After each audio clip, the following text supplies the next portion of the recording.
Welcome everybody to Go Local Live. It is Business Monday in the 4 o'clock hour. I'm Josh Fenton. This is the Money Man, Gary Sasse. Let's see, it's a busy day. Super windy in downtown Providence. Power outages all over the state. Live map on Go Local Live if you want to check where the power outage is. Power outage in the Rhode Island economy. How are we doing in the Rhode Island economy? I would say we're doing okay, but if you watch the electricity flowing through the line, you need to be concerned. And it's disappointing because these were the best of times. Yeah. And yet, when you look at the state's own projections, these are not Democrat, Republican, my projections are yours. This is the official consensus forecast of the state. It shows over the next 4 years unemployment going back up. Yeah. Now, it's not going to go back to 11%, but it's scheduled to get pretty close to 5%. It shows that the average annual growth in jobs is about 0.5%. I think it's 5.2%. Well, you figure that. If you only grow 10 or 12,000 jobs over a 4 or 5 year period, you're barely treading water. It shows no population growth. It shows actually a decline in the age of people who were in the workforce. We're old, too. This is an old state. And we're getting grayer. Yeah. And so the concern is that we've had 3 or 4 years of good times. Unemployment was below 4%. We announced new companies coming to the state. And you would expect from those type of activities and the hundreds of millions of dollars that we've invested in economic development incentive programs that when the economy turned and there will be a recession, that we would projected to do better. And it's really the same old, just look out. Well, and I think, listen, some of it's beyond Rhode Island. The collapse of retail continues. You know, this was supposed to be early numbers into the Christmas holiday buying season. Looked good around Black Friday. It ended up being a rather mundane holiday period. Obviously, a number of major retailers have already collapsed post the holiday season. We expect more of those. It's a very, very difficult time. Rhode Island has a lot of retail, has a lot of, it's a gateway job for a lot of people in this state. So I think we're going to suffer. This weekend we had the second story in a week about development over at the base of College Hill, 15-story apartment complex design, luxury living for students, for Brown and RISD students. That company, which received $4 million in state subsidies, plus a tax stabilization from the city of Providence. And the second phase is scheduled to get $6 million and another tax stabilization, is millions of dollars behind in paying the subcontractors, local Rhode Island businesses. If you're head of economic development, what do you do in this situation? Well, you worked with them in good faith. You thought you're going to help them out, make the project viable, and then they don't pay the subs. Well, you know, in fairness to Commerce RI, you're going to make a certain number of investments, and everyone is not going to be perfect. So you do a workout. You manage the best you can. I think there's a bigger issue with Commerce Rhode Island, and we've spoken about this before. And if you look at their programs, and you look back to our conversation a minute ago about what the future looks like and are the investments going to have a return, there are really 3 barrels of money they have. They have a talent development program, and most of that is handled through the Department of Labor and Training. And I think the real job is Rhode Island program to link skills companies need with our workforce is a vast improvement over the old programs. I think there are several boutique programs for talent development which have been helpful. The Wave Makers program is a great program. Winner, chicken dinner. So it's in terms of talent development, I think they're on the right track. Unfortunately, there's a disconnect. They can do all the talent development in the world. They can do it until the cows come home. But if you have failing public schools, if you're investing money in free college, the community college that's not performing up to expectations, it's very hard for any Commerce department to turn that around. But the talent development pot that they've worked in, I think they've worked hard and they've had some creative ideas. The second pot, I won't say much about it, is the innovation pot. Programs there are not funded at scale. They're small demonstration projects. We need to be much more creative with innovation and cluster development. it's there, but it's not there. And the other big part I'm very concerned about, and that's the one I think you were leading up to, it's the tax incentives and the preferential tax deals that are given for real estate. I went back and I looked recently at the website of Commerce RI, and I counted, and correct me if I'm wrong, because this was on the back of the envelope, this wasn't any detailed work. I counted 31 grants through the Build Rhode Island. Rebuild Rhode Island program. 18 of those 31 were to build hotels, to build residential property, apartment houses, to do mixed-use residential retail kinds of buildings. And you may need a few of that, but that's real estate development. That's not economic development. So functionally 2/3 went to real estate and development. The other third went to what I think one would normally consider economic development.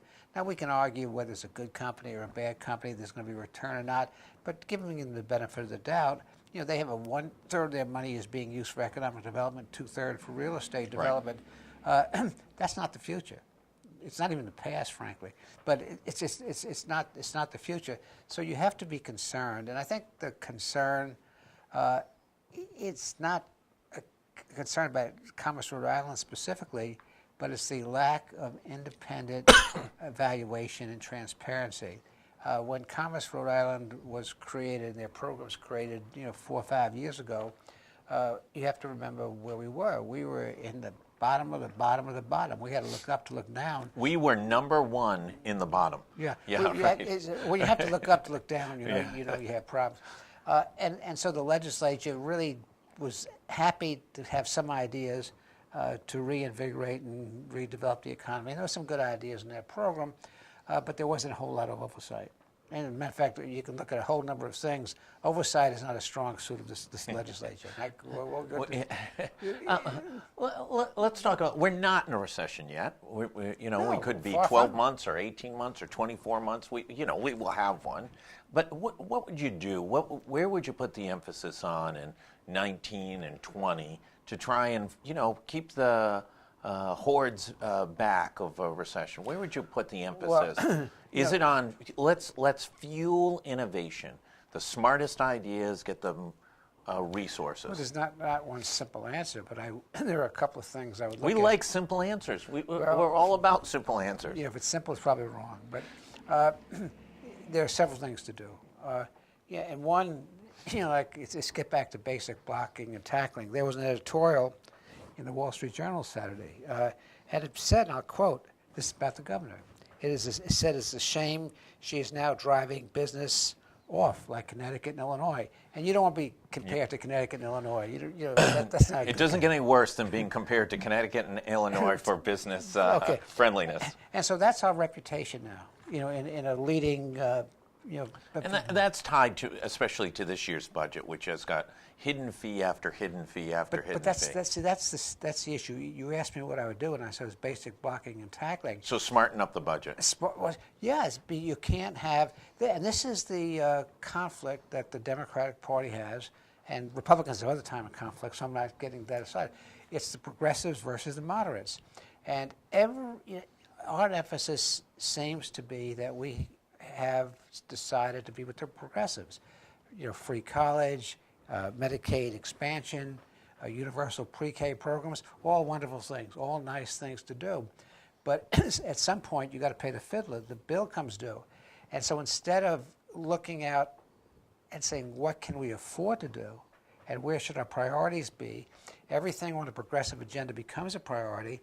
And then in November, when you have to put the budget together, there are more taxes and fees than you can count. You have to take your shoes and you go have to count them all. They still couldn't get to them all. And there are certain fees, and I'm not Well, isn't there some hypocrisy in this budget too? The governor talks about one of the biggest problems in the state of Rhode Island, maybe second to education, is the inaffordability of just living here, right? Amount of paychecks going. United Way sort of championing the exploration of finding some relief to people so they're not spending their whole paycheck. But yet in the last two budgets, the governor's proposed, I think, a total of about $16 million in scoops from Rhode Island Housing, the agency designed to help lower the cost of housing. Well, there's no symmetry. There's no connecting. That's one of the biggest problems with this budget. It doesn't connect dots. It's a series of programs and a series of revenue measures. And a lot of the revenue measures have an adverse impact on working and middle class people. And it's not one fee or one increase or one extension of the sales tax. It's multiple. And you guys asked me a question last week when you were writing a story about beach fees. And I'm not. You liked beach fees. Well, let me tell you. You were the guy. I was the honest guy in this crowd. My hair wasn't on fire. But no, it's you have to look at each of these, and to say you can't change tax structures, the economy changes, is foolish. And I'm not an advocate of Grover Norquist, take the tax pledge at all costs, we throw you out. So there are certain things you can do with beach fees, but you can hit Connecticut people harder. But you don't hit Rhode Island people harder. And that's what's missing. There's not that fine-tuning. But here's the problem with beach fees. First of all, we just cut the beach fees, and everybody took a victory lap just 3 budgets ago, cutting them back to 2011. Well, the second part is, who's getting hit in this? If you're a lower-income, working-class poor person, you're going to get an increase in your Netflix. You're going to get taxed on Netflix. There goes all your winter fun. And then the one thing you can do is go to the beach in the summer for a reasonable price, and we're going to increase the cost there. There doesn't seem to be... No, it goes on, and you're going to pay $1 more to get your registration and license because of the technology fee that was supposed to expire. You're going to pay more to smoke cigarettes. You're going to pay more to a higher hotel tax if your mother-in-law comes to visit you. And so you don't allow your mother-in-law in your home? Well, she's passed. I know I got along very well with my mother-in-law.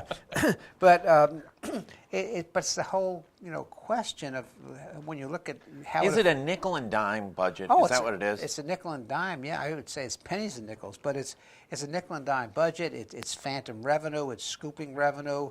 It's an inordinate amount of fees and taxes, and we should learn from this. 15 years ago, if we were having this conversation, we would be defining state government as tax and spend, tax and spend. Right. Well, we know what happened when we got into tax and spend, tax so and are we spend. Now fee and spend, fee and spend? Well, that fee was the and same spend? thing. Taxes or fees, they're all ducks. They all walk and quack the same way. But the point, being is that we should have learned from history. We've learned when instead of focusing on spending, instead of prioritizing spending, we increased taxes and fees and revenues. Economy turned around and we were broke. We were double broke. And we're going back into the same game. And if you look at what's going forward, we mentioned before that the budget's hitting the middle class very hard. It's a progressive budget that somehow has to be funded. It's hitting business pretty hard in terms of what it'll do to large business on the Medicaid tax. Which I don't necessarily think is a bad idea, but I'm a realist to know who it's going to affect and how it's going to pay. And at the same time, as I mentioned before, there's not the hope that, okay, if we do this, the economy will improve. The economy numbers don't look that good. And on top of that, the structural deficit's the same. In 4 or 5 years, it's going to be 6% of revenue. The big fix 10 years ago, 15 years ago was discussions. I think it was Brad Gorham's son Nick used to always talk about regionalization and start saving some money on do we really need 36 school superintendents, things like that. Is that a solution for Rhode Island? No, I'll tell you why it's not. I chaired a commission for Bruce Sunland, and his charge to us was come back with a plan with 5 regional school districts. Yeah. And the part of where I live, when people heard I was chairing this commission, it wasn't good for us to go to the grocery store on Saturday. Yeah. So is this just a self-preservation strategy? But you have to look at where the scales are. Based on the way the RICAS scores came out, we should be merging our school systems with Fall River because they had better test scores than most of the Rhode Island schools. But in terms of the real dollars, you can save money where there's scale. So you could save money at the top. But as long as you're going to have one teacher before 20 kids in a school building, and you're committed to neighborhood schools, that's where the big money is. Yeah. So, we should regionalize, we should do things more cooperatively, but let's put it into a realistic equation. Johnston, North Providence, Pawtucket, those 3 mayors have gotten together on some things to save some money. But you can save some money and invest it in other programs if the programs were good, but it's not the kind of savings that are a game changer. You can save 7-8%, and I don't want to belittle 7-8% on $2 billion. Right. That's a lot of money, but it's not. It's in that magnitude. So we can do more on public safety. You know, David Cicilline, who I don't often agree with, had a good idea when he was mayor. He talked about creating a metropolitan public safety district. You know, where Providence, and I forget the communities involved, but North Providence, Johnson. The problem is those other communities don't want anything to do with Providence. Just think of what you could accomplish if London has it, the Metropolitan Public Safety District in London. That's the model. So there are things that you can do to make this government more efficient. And if you do a number of those things, then maybe you can do the kinds of progressive programs the governor talks about, without nickeling and diming everybody. But we're not doing that. We're nickeling and diming. So let's talk about some other factors that are going on. It looks like CVS is going to have a, tough reorganization year. Bloomberg had a tough piece on them. Stock really has decreased in value fairly significantly over the past year, gone from about $80-something down to the low 60s. It's going to take them some while to realize some of the savings. We're not going to see a big job growth there in all likelihood. Hasbro seems to be on a wait and see on building a new campus. They're trying to figure out solutions to the retrenchment of retail.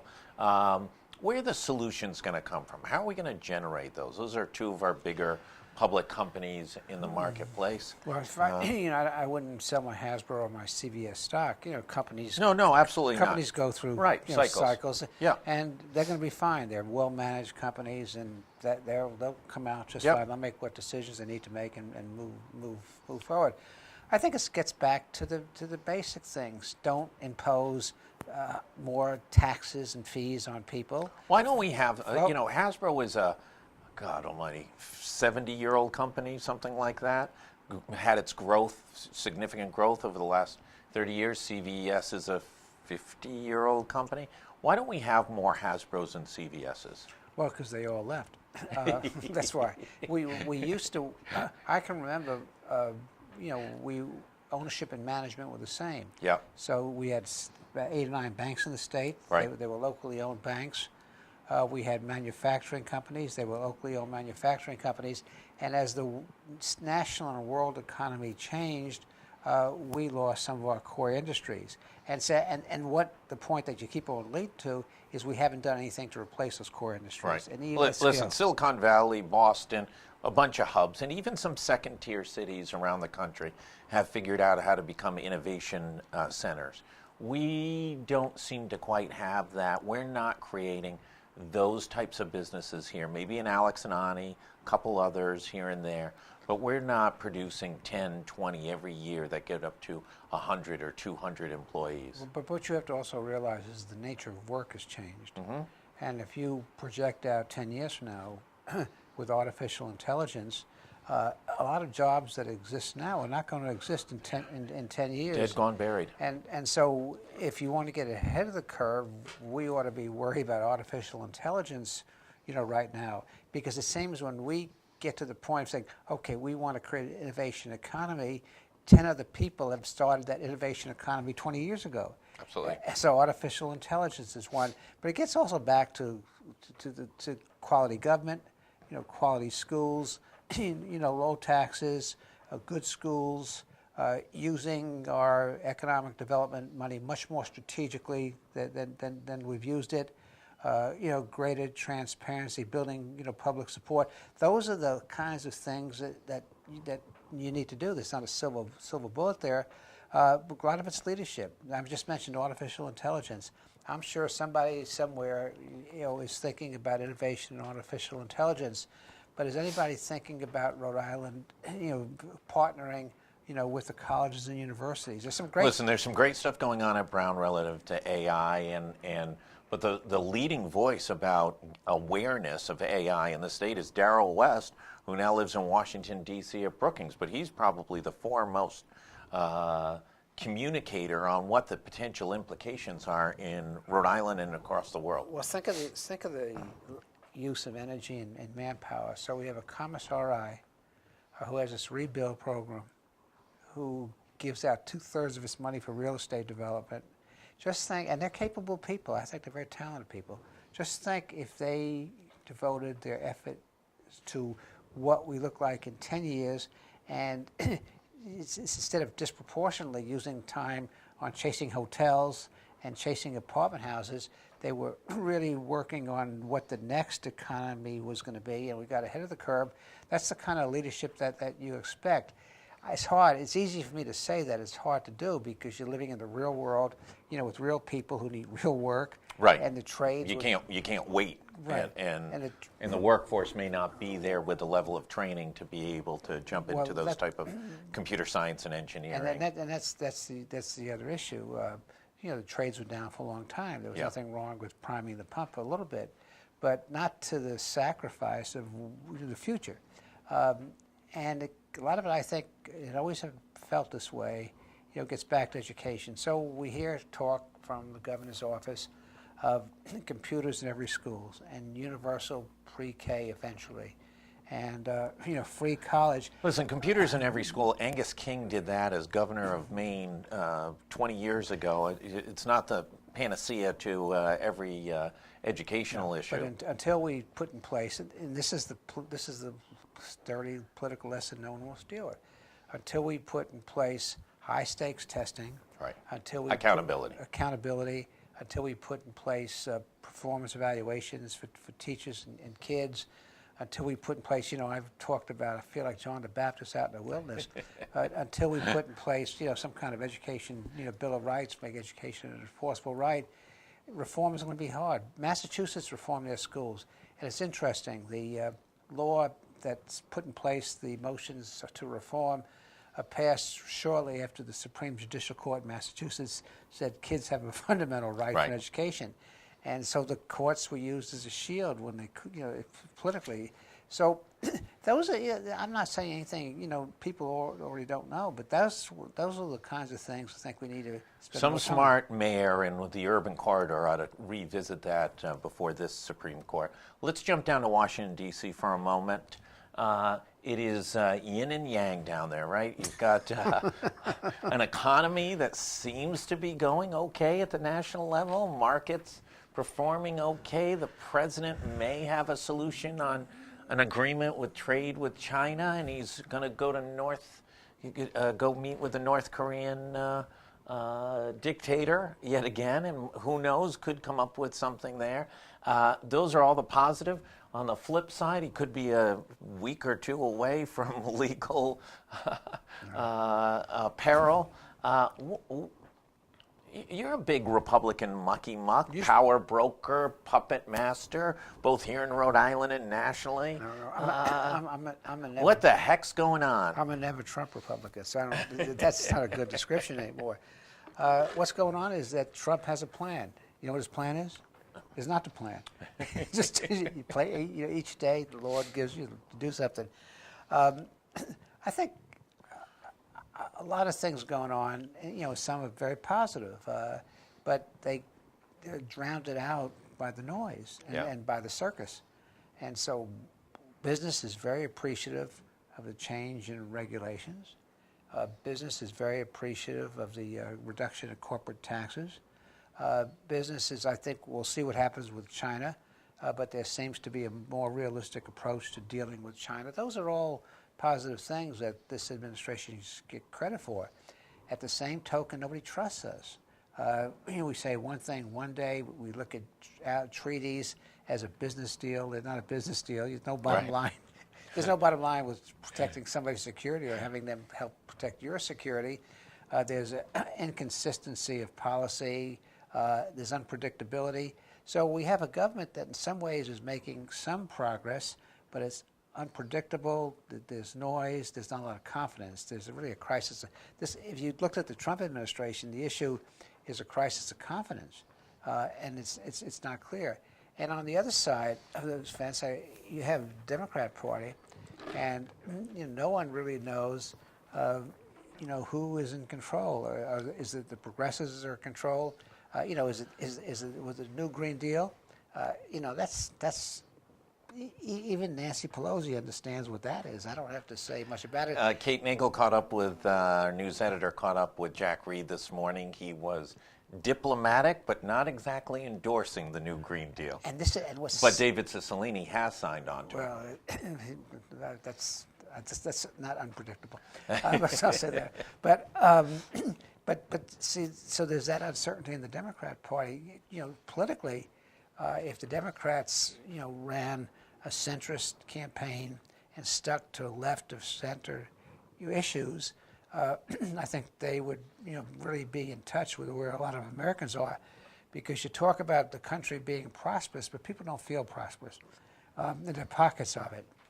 Well, So- the wealthy is wildly I mean, the separation of wealth is just isolating the top 1%, 2%, 3%. Yeah, the inequality issue is a major issue, and there are ways to address that. So when you tell some guy out in Kansas or Rhode Island that the economy has grown by 3%, he hasn't seen his paycheck grow by 3%, and he's still concerned about his kids locating here or being able to work here.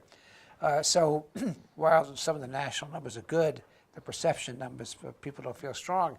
And so the opposition party, instead of honing like a laser on issues that affect the middle class and working people, are out here, left loony land somewhere. The best example is what happened to Amazon in New York City. Right. And how, if Amazon had wanted to locate in southern New England, whether it's Rhode Island or Boston, Fall or River, Connecticut, New Bedford. yeah, right. that would be the kind of game changer that we'd all bend over for, and really look. Anything we could We do. would take 25,000 new jobs. And $27 billion in tax revenue Yeah. in 20 years, yeah. Right. But it got involved in this left-wing progressive politics, and now New York State New York State just didn't lose Amazon. New York State lost its future for the next decade, because what kind of high-tech company or what type of growth company? No, why would you ever? You'd never even put it on your short list. Right, and so we talk about the Democratic Union Alliance.